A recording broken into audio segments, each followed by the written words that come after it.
नमस्कार दोस्तों, आप सभी का फिर से स्वागत है मेरे इस वीडियो सेशन में।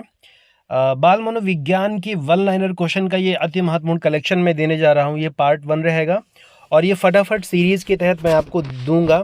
आप अगर इनको रट लेते हैं तो निश्चित रूप से आप 30 पे 30 नंबर पाएंगे। तो बिना किसी भूमिका के, बिना किसी टाइम वेस्ट के मैं इसको बहुत ही फास्ट तरीके से आपको कराऊंगा। आपको याद करना है, नोट करना है इन सारे फैक्ट्स को।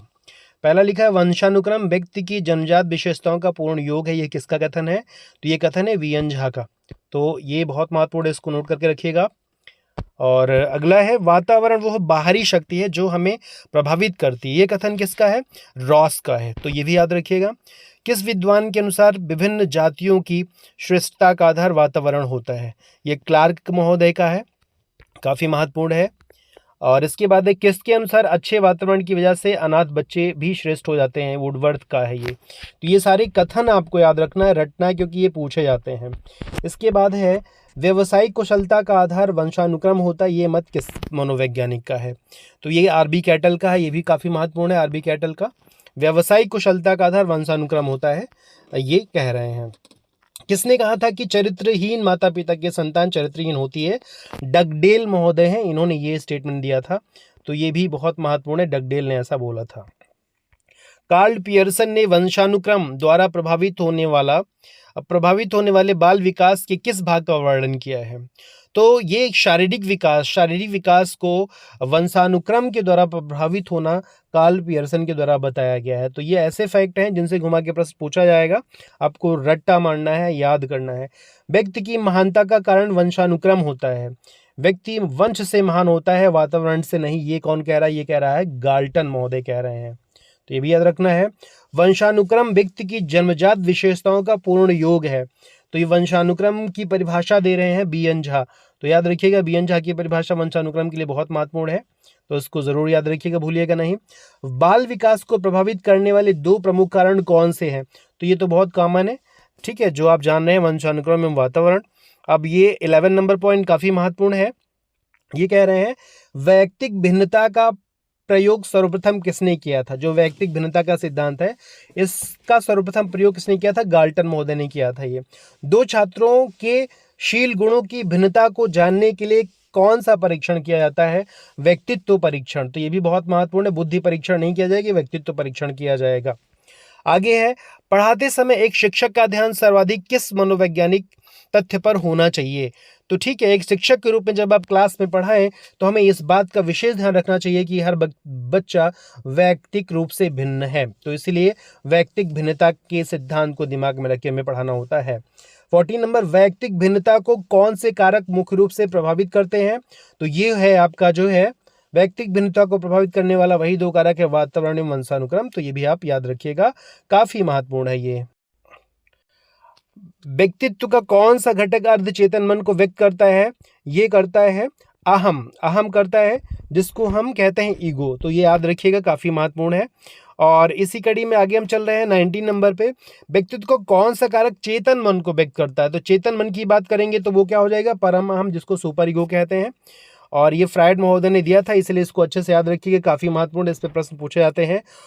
इड, जिसको इदम कहते हैं, किस प्रकार के मन को बताता है? अचेतन मन को बताता है। तो अचेतन मन, चेतन मन और जो है अर्धचेतन मन, ये 3 है, इड, ईगो, सुपर ईगो। इनको आप अपने हिसाब से याद रखिएगा, इसमें गलती नहीं होनी चाहिए।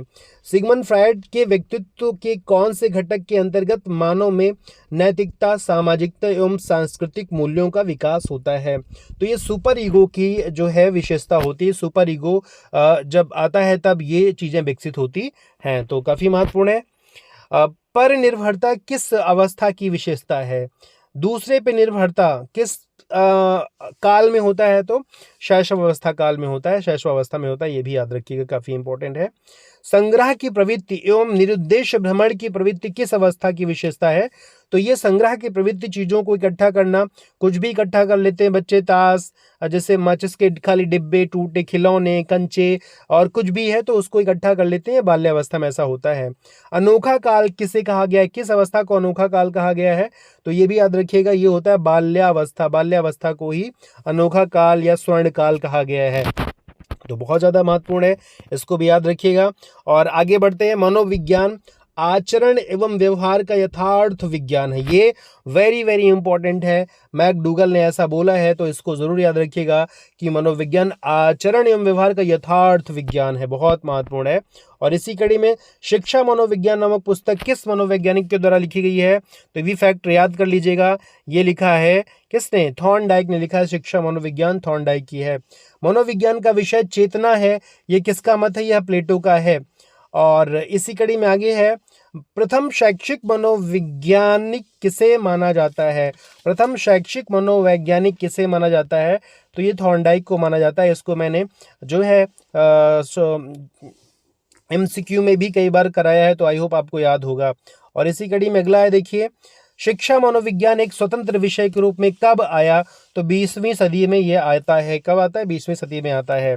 ठीक है, और आगे बढ़ते हैं। मनोविज्ञान में व्यवहार का अध्ययन किया जाता है, ये किसका मत है, वॉटसन का मत है। वॉटसन ने कहा कि मनोविज्ञान में व्यवहार का अध्ययन किया जाता है, तो वॉटसन है, ये याद रखना है।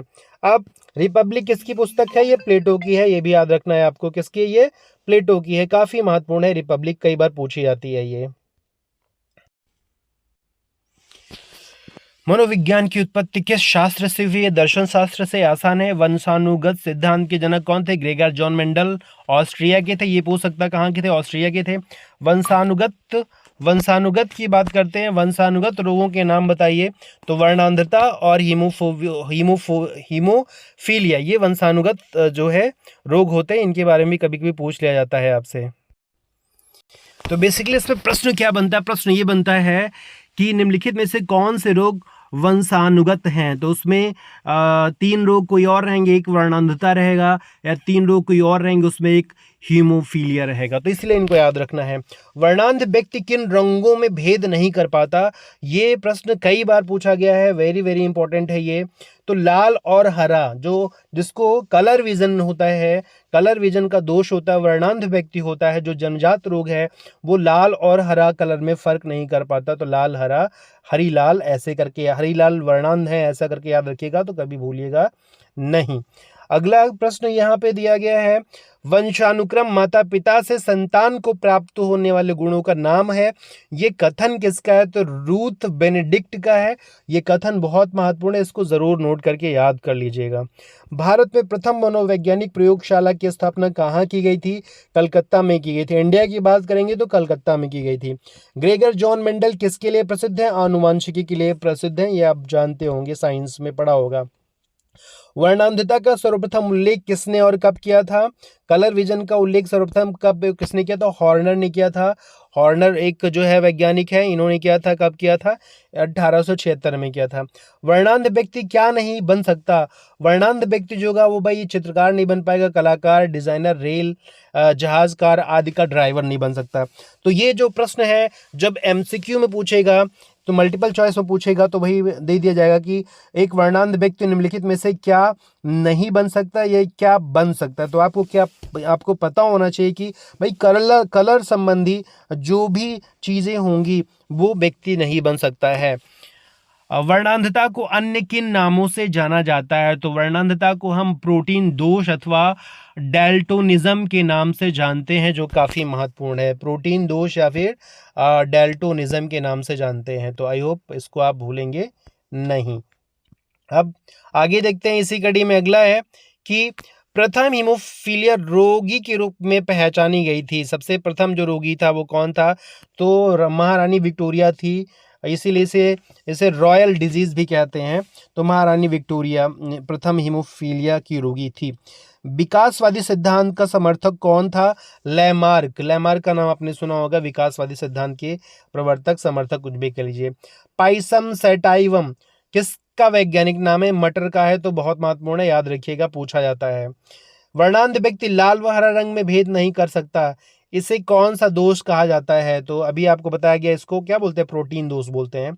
अभी आपको थोड़ी देर पहले मैंने बताया। वृद्धि एवं विकास के कितने तत्व होते हैं, 2 तत्व, परिपक्वता एवं वातावरण।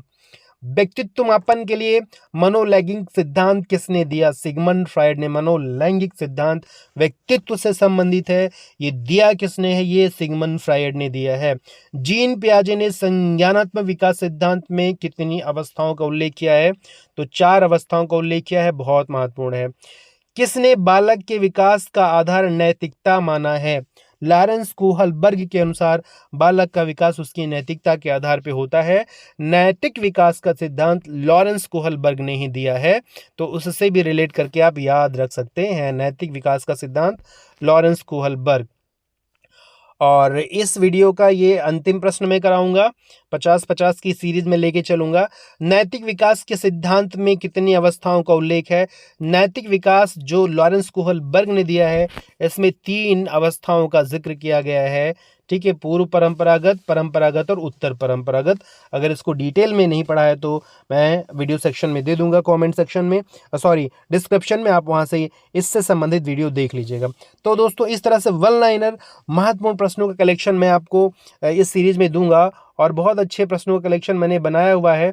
पूरा निचोड़ मैंने वन लाइनर में दिया है, और अगर आप सिर्फ इसी को देखते हैं और इसी को तैयार कर लेते हैं तो आप मान के चलिए कि जो है मॉक टेस्ट और इसको मिला करके आप तैयार कर लेंगे तो मनोविज्ञान में 30 में से आप 27-28 से 30 में 30 लाने से पीछे नहीं हटेंगे, बशर्ते ये आपको अच्छे से तैयार कर लेना है। चलिए, इस वीडियो में फिलहाल इतना ही है, हम लाते हैं अगला वीडियो। तब तक आप अपनी प्रिपरेशन को अच्छे से तैयार करते रहिए। वीडियो को देखने के लिए बहुत बहुत शुक्रिया। जय हिंद।